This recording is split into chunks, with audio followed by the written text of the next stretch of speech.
Hello, Jason. Hello, Clive. How are you? Okay, deep breath. Okay. It's just me went, hello, Clive. Hello, Jason. Time to learn with our friend Clive.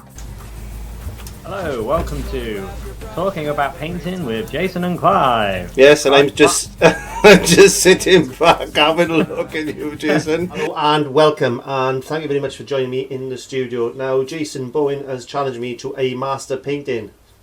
That one. Well, not specifically that one, but more the fact that a master painting. Now, he's chosen a Rubens. We had a discussion about this the other week, which you were going to be seeing just after this introduction. But as you can see, this is John Plampin that I've decided to actually have a go at. The reason I've done that is because you've got the distance there, you've got the landscape in the background, you've got John himself sitting on the banking, not the plamping, the banking, and a little doggy. Yes, so we've got all the elements in this particular painting that I like. Sitting here back, having a look at you in Wales. So you contacted me a couple of weeks ago and asked me about a challenge, because we've been doing the challenges for quite a while now, and you frightened me a bit with the challenge you suggested. So can you just explain to the people, our viewers, what we're going to be doing? Yes. So, the idea is we're going to be painting a masterpiece. Oh yeah. We're going to have a go at picking an artist, which we've already picked, and picking a painting, which we've already done as well, and we're going to have a go at painting it. As simple as that, actually. We're going to do a painting of a masterpiece, and we've chosen paintings. I don't want to spoil the fun and tell you what Clive's chosen yet, but we've chosen paintings that we admire, and I've chosen a Rubens, and what have you chosen, Clive? Thomas Gainsborough, because there's a few elements that the people can see what I've got behind me here. But there's a few elements in there that I'll discuss, and it covers all the points that I want to work on in one painting, as I know, same with you, Jason, because we've been talking about painting this over a number of weeks rather than hours. Yeah. Yeah. And we can break it down into lessons and then have a completed painting at the end of it. So I think it's going to work out really well. And it's challenging us. Although we are good artists, I'd like to say, I like to think I'm a good artist.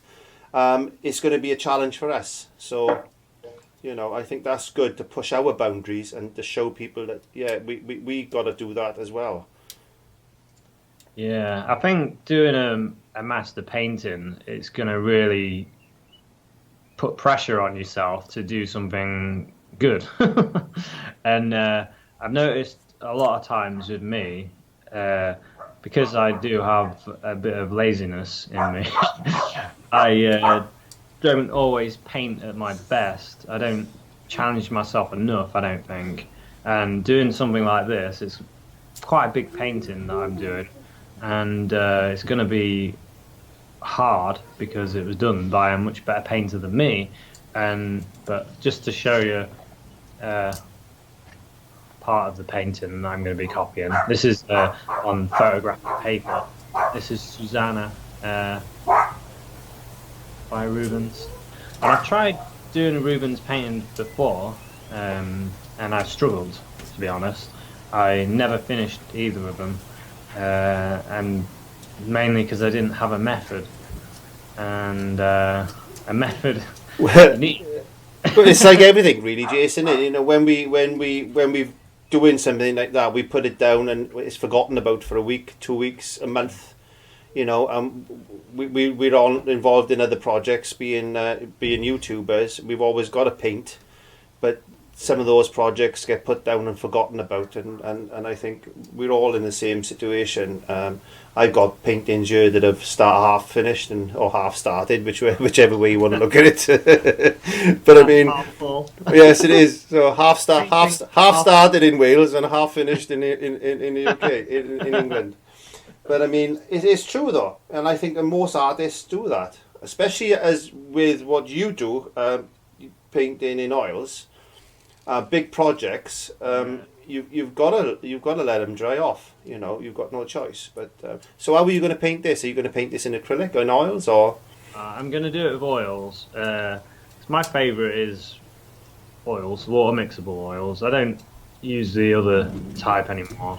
I just use water mixable, and it's only because just using water as a medium or linseed oil as a medium. I take it you're using acrylics.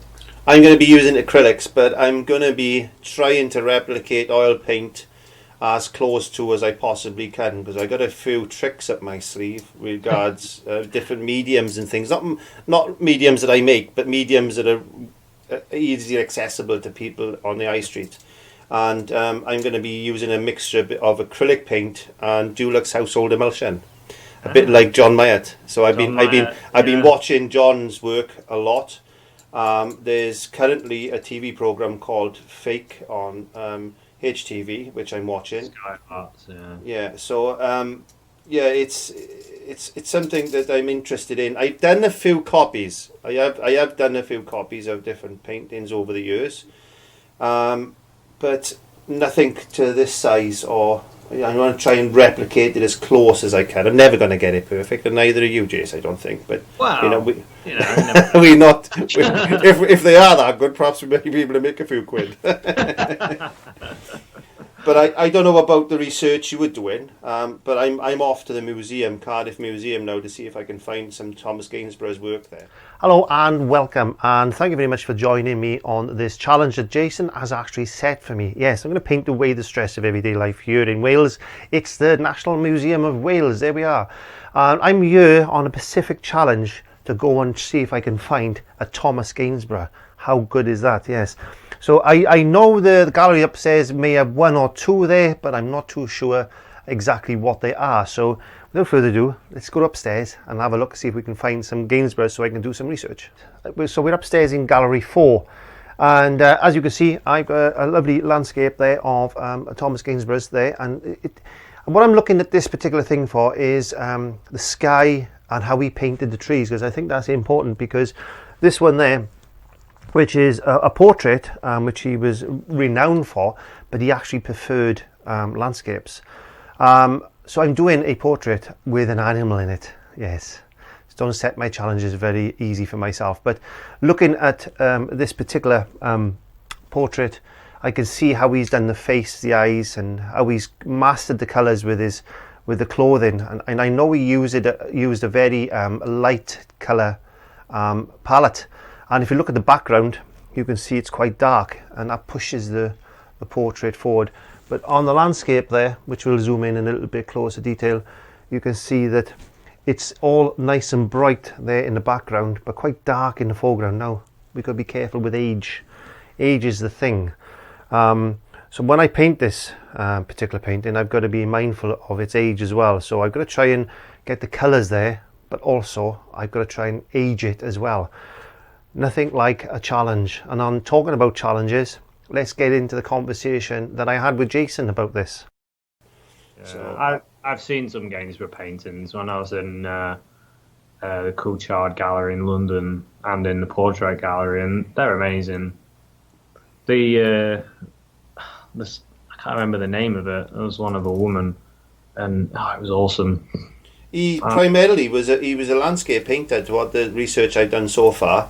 And he went into portraiture in the mid 1700s. The reason I chose Thomas Gainsborough, it wasn't so much the artist, it was mainly to do with what the subject was. As I was flicking through, as we discussed earlier, and I thought, oh, it's got a dog in it, it's got a tree in it, it's got a human being in it, and it's got distant landscape. And I thought, right, I didn't know who the artist was at that particular time. But I mean, it had all the elements that I'm passionate about at the moment. You got me into landscapes with the very first challenge. You've got me into portraiture now in more of a way than I've had. So challenging, taking your challenges on over the last year, 18 months, has made me a much better artist. So you know, it helps you improve these challenges. Technically, then, if you do a really good job and sell it, I should get a cut, because I'm kind of like your coach. No, I'll sell it and I'll just tell the police it was your idea. You take it to Sotheby's. It's not me, Your Honour, it was him. Yeah. So Rubens, now I had a Rubens cube in the 70s, but I never managed to, I never managed to get it right. No, so Rubens, why Rubens? Is there any specific thing about Rubens you like besides from, you've attempted it a couple of times before, or? Actually, there's a few painters I really like, and I just find this one striking. And there's a book that I've got, and it's about copying master paintings, and it was featured in that book, and it made me think, oh, maybe I could do that. And yeah, it just really made me want to paint it. And I've been thinking about it for ages, because I printed loads of A4 sheets and taped them together, which I'll go through my process when I do my process videos. And it's been stuck, and I've moved it to 3 different locations, and I've just not done it because I've not felt like I could do it. Passionate, I think. You've got to have the passion to do it. You've got to want to do it. Yeah. You wanted to do it, but you haven't had the passion to do it. So I think where we were talking about the challenge the other week, and you got quite excited. You said, "Yeah, I got a painting here. I've been wanting to do for ages." Yeah. So it gets you fired up, and that's what I think it's good. Yeah, it's kind of like we're at art college in a way. This is like our own art school, because we're like students of art, and when you're doing a project and I'm doing a project, we kind of get each other going in a way. Yeah, it's nice, and it's rather than sitting in your own painting area, just making videos. This is besides that. Even though we're making a video of what we're doing, this is more about us learning and us getting enjoyment from something that we want to do rather than what we feel we should be doing to help others. So we get helping ourselves at the same time, which I think is good. Yeah. And I know that will be appreciated. So well, we always want to progress. We always want to get better. And I think something like copying a master painting is a good idea, because you learn a lot by copying. A lot of people say, "Oh, why don't you do your own paintings?" And it's like, "Why do you want to copy a master painting? Why don't you do your own masterpiece?" It's like, well, that's quite hard. Where if I've got something to copy, then I can learn a process of painting, which I could then put into a future masterpiece. Yeah, and the other thing is, I find is that people say to you, well, how do I find my own form? How do I find my own technique? How do I, this, that? Well, until you practice and copy other paintings, other styles of paintings, you're not going to find something you can settle into. Yeah, I think personally, we copy for a reason, and we're not going to sell these as originals. No, I don't condone anybody trying to sell anything as an original. But I mean, there's nothing stopping people copying. There's copying artists out there that's making a living from doing copies of original works and selling them as copies. Legitimate things. Legitimate, yeah, and there's nothing wrong in that. And as long as they're not currently copywritten, it's a difference. So when you're doing old masters like a Vermeer or a Picasso or something like that, you can learn so much. From all these different techniques. I was watching one on last night about she copied a Lowry. Now I didn't realise that Lowry used so thick a paint as a background. I always, because you look at pictures, you don't see that. You don't see the texture.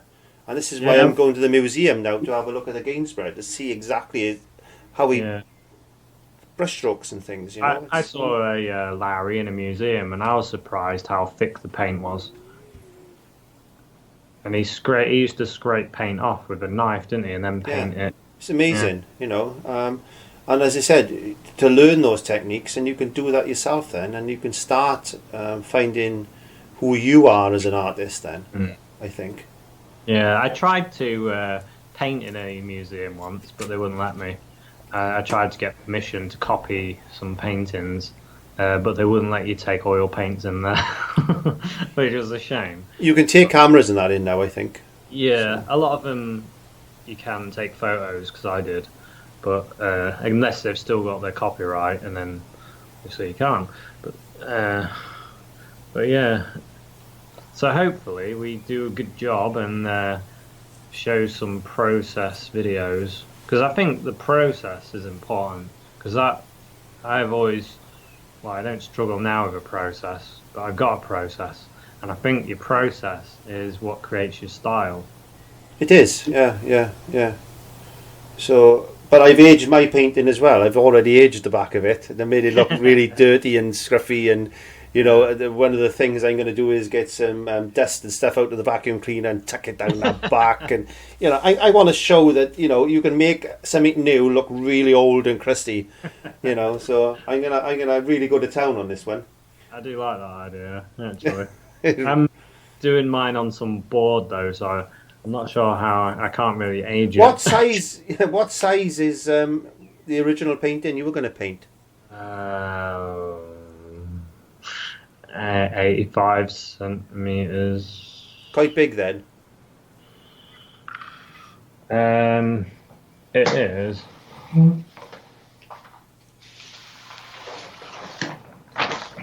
It's this big. Is that the original? Is that the full size? That's the original painting size. Yeah, that's the original painting. Oh, that's what I was just trying to get at. That's good. So it's pretty big. Yeah, 'cause mine is 20 by 24, so it's actual. That's another thing I decided to do when I was looking through the paintings, is to try and find something that I can actually fit on my easel and paint. There's no point painting something that's 16 feet by 14 feet, because I wouldn't get it in here. So you'd have to break it down, and by breaking it down into size, you're not going to get the effect here. Maybe do a Michelangelo copy on the ceiling. 16 Clive ceiling. Yeah. Lands like that, isn't it? Yeah. So that's good. Well, I've done the outline on mine. I've got so far with it. I'm not going to put paint to canvas at the moment, because I want to see a Gainsborough, whether it's just a landscape or a portrait. You get an idea of what feel of what it's supposed to be like. Yeah. And then I've got to decide then, how am I going to paint it? Am I going to paint the distant background with like grisaille and then go over it with glazes, or am I going to paint it directly? So I'm not too sure whether to go indirect or direct, or use a mixture of the two ideas just to get the aged look. Because I don't want, what's going to happen, Jason, is when we paint this, the colours are going to be so vibrant. I want mine to look a little bit aged. So, either using very muted colours, like complements to mute them down.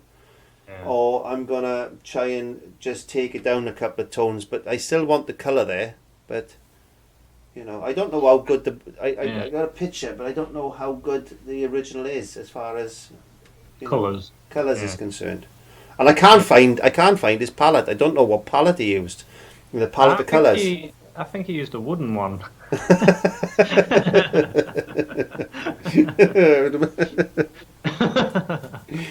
Yeah, I'm trying to find out what actual colours he used, because when I did The Girl with the Pearl Earring by Vermeer, I found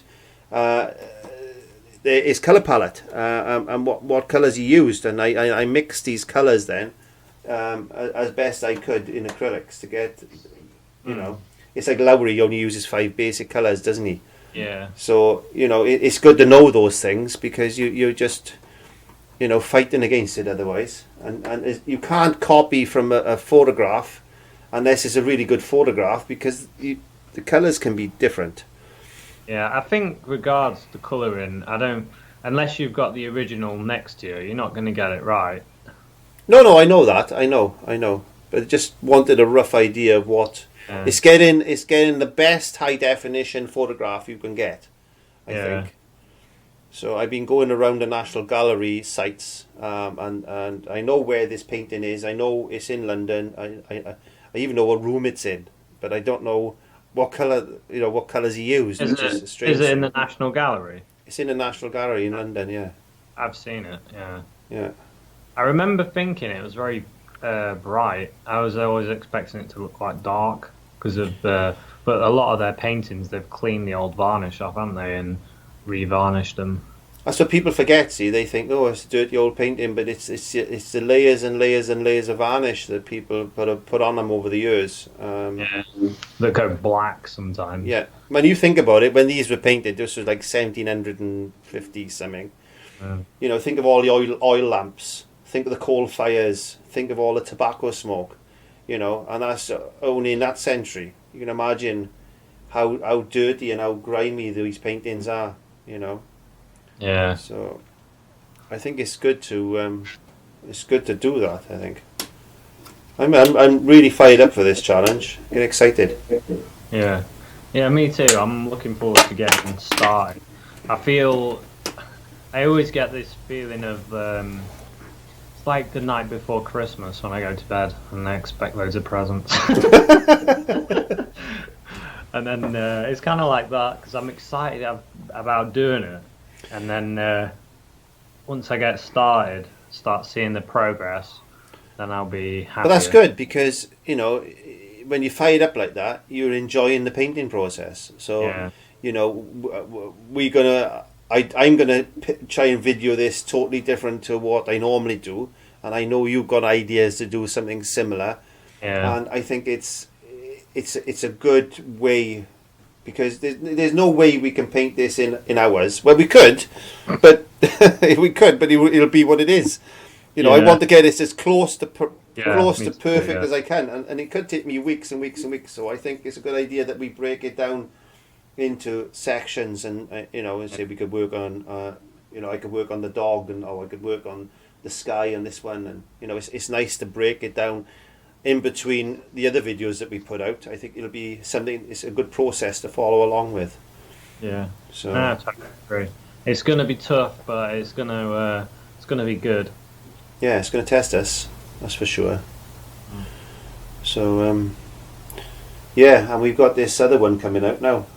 This next challenge of the portrait. So I'm going to be sending mine over to you soon. Yeah. It's going to be a bit of fun. This is where we paint the portrait to there, and then the other person paints the bottom part, which is fun. I mean, it's gonna be a bit random, but it's gonna be fun anyway. I've been taking selfies of myself today because I was thinking about it when I was working, and I've only got to paint from there down, so I've been doing pouts. And I've been doing I've been taking photographs of my face, and I'm thinking, I might be able to use that one. So it's going to be a bit of fun because you're limited. You don't know what the top half looks like. So it is going to be it's going to be fun. That is, I reckon. I'm looking forward to that. So So where are you at the moment with your painting? Have you've done a little bit of videoing on it, bit of work? Yeah, I've got as far as gesso in the board. That's a good start. Yeah. I've printed the picture out, taped it together because I printed it out on loads of A4 sheets, taped it together, cut it to size, and I've actually done mine slightly too big because when I was printing it out, it was printing out slightly too small, and then I printed it again and it was slightly too big, but I cropped it a bit. And I did find out that this painting has got bigger over time, so it might have been this size at one point. No. Well, and people might say, well, tracing is cheating. Well, it is cheating because we're trying to do a fake. And the thing is, I was watching our program last night on fake, and she was doing a Lowry, and that's exactly what she did. She had it printed out. She printed it out the same size as original, and she copied it and traced it straight on. And what more? What else can you do, Jason? We're not. Something as big as this, it's hard to just draw. I mean, I have done it before. I copied a Van Gogh portrait and I drew that on using a ruler and a pencil, and it was hard. But why spend all that time with a ruler and a pencil or squares when now we can print stuff out and just trace it? And what would they do?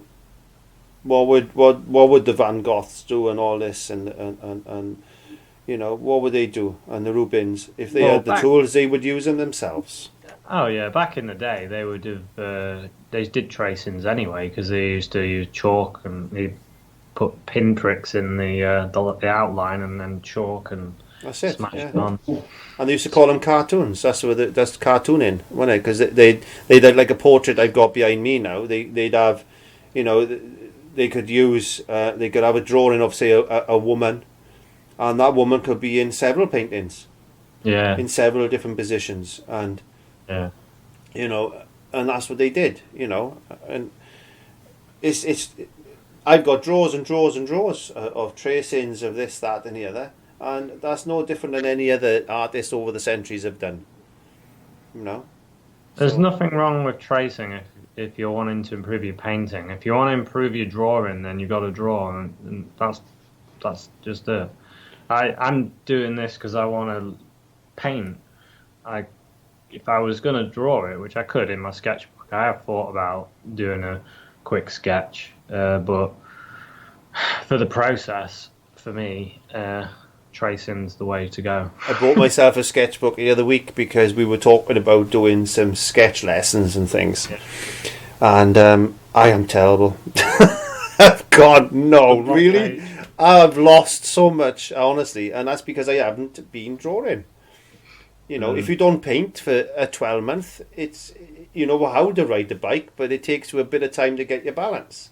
Yeah. This is what I say, and it's the same with painting. If you don't paint every day, or you know, you don't paint on a regular basis, you do forget. Not so much forget. It's Practice. You're not memory. practice, aren't Yeah. you? A lot. I think it's different because when you're using pencils and crayons and all that lot, you've got to think differently to when you're painting because it's not the same. Oh, I didn't press the start button. No, I'm only joking. Take 52. Start again. No, but it's right. What's it called? Muscle memory, isn't it? Yeah. You forget, you know, because you sit there sometimes. I've watched you on the video, and I'm thinking, yeah, and your hands, you're just going for it, and you're not really thinking about what you're painting. It's just memory, and you just know what you're doing. You make it look easy, Jason. You make it look easy, Clive. Yeah, because it's we're not really thinking about what we're doing, are we? We're No, thinking I about think more about Yeah. explaining what we're doing. Yeah. When you get used to your materials and how it reacts to the surface and all that stuff and the brushes, once you've got over that and then got over the colouring, what colours mix with what, then it's just painting and it's kind of a different way of thinking. Tell your subscribers what I did over Christmas. I bought myself some water mixable oils. And what was my first painting like, Jason? Be honest. And what did I end up doing with my paints? Who sent me them? Merry Christmas, Jason. Yeah, because I can remember when I had the old studio, the shed, and I first started using acrylics. I threw those acrylics through that door at least 3 times because I couldn't get on with them. Because I was working in oil paints, I just couldn't get on with acrylics. And then because of my dermatitis and stuff like that, and I was having problems with using the thinners and that, and I persevered a good 12 months. I'll be honest with you, a good 12 months to get into these acrylics. Now I can't go back. Yeah. I find it hard to use acrylics, but I've watched quite a few of your videos actually, and I've stolen a few of your processes. That's all those. I know where all the thumb down are coming from. And I don't find them as bad as I used to, but I still don't feel at home with acrylic, so I always feel like I'm struggling a bit. And it's mainly the feel of them is different because I'm so used to the feel of oils. It's weird for me to use anything else. especially watercolor. I'm not a fan of watercolor, but I am gonna have a crack at that because it's something I need to do. Because with acrylics, I can go all around the spectrum from watercolors right into thick impasto oils, like we did with the mountain. You're seeing what I did with the mountain there. So, you know, the possibility is there for me with acrylics, but it just needs a lot of practice, really. Just moving my light. There we are. Anyway, we're coming up to 30 minutes because we said we're going to keep this to 30 minutes, believe it or not. So, is there anything else you need to talk about now before we start getting the paintbrushes out and start thinking about this painting? I think if there's a budding artist wondering what to paint, then get a masterpiece and try copying it. Because I know a lot of people, they send me a message, I don't know what to do. I want to learn to be a better painter, what could I do? Well, paint something. And if you run out of ideas, paint a masterpiece. Even if you're a beginner, just have a go at a more simpler looking one, even if it's not simple, and just try. I mean, or just download a picture of what Jason is painting, the Rubens, or the picture I'm doing with Thomas Gainsborough. And even if you don't paint the whole painting, paint a section of it. Yeah. They could just do the face and paint along with us. Or, you know, I got 3 elements in mine. I've got a landscape, I've got a portrait, and I've got a dog. So, you know. So what's the name of your painting that you're doing? It's what's his name? Plampin. Thomas Plampin, I think it is. Yeah, I think that's his name. Off the top of my head. Susanna is the one I'm doing. Ruben Susanna. Yeah. I can't remember the surname, but it's Susanna. well, we can put the images up on the Facebook page or whatever. Or we can surely make that available for them. So that's good. Yeah. So I've been sitting back having a look for a while now, and I got to thank you. Jason sent me a fantastic mug, and I've got to say. I gotta say thank you, Jason, for sending me this mug. There we go. Sitting back, having a look. Check him out on Society 6. You know, buy a couple. Help Jason out. Yes, we're all starving artists, and these are lovely mugs. Give him a try. I'm talking about Society 6. I got a couple of T-shirts on it as well. So yeah. So there we are, Jace. Now that's not bad for the first one. Maybe we'll do a live one day. And frighten the world. But it's yeah. So let the challenge begin. Yeah, let it begin, and let's do some good paintings. Do you want to say goodbye? Well, it's goodbye from me, and it's goodbye from him. Nice. You're welcome, thanks for stopping by.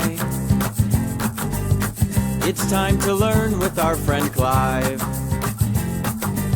So grab your brush, have a great time. And don't forget to click subscribe. Visit clive5art.co.uk.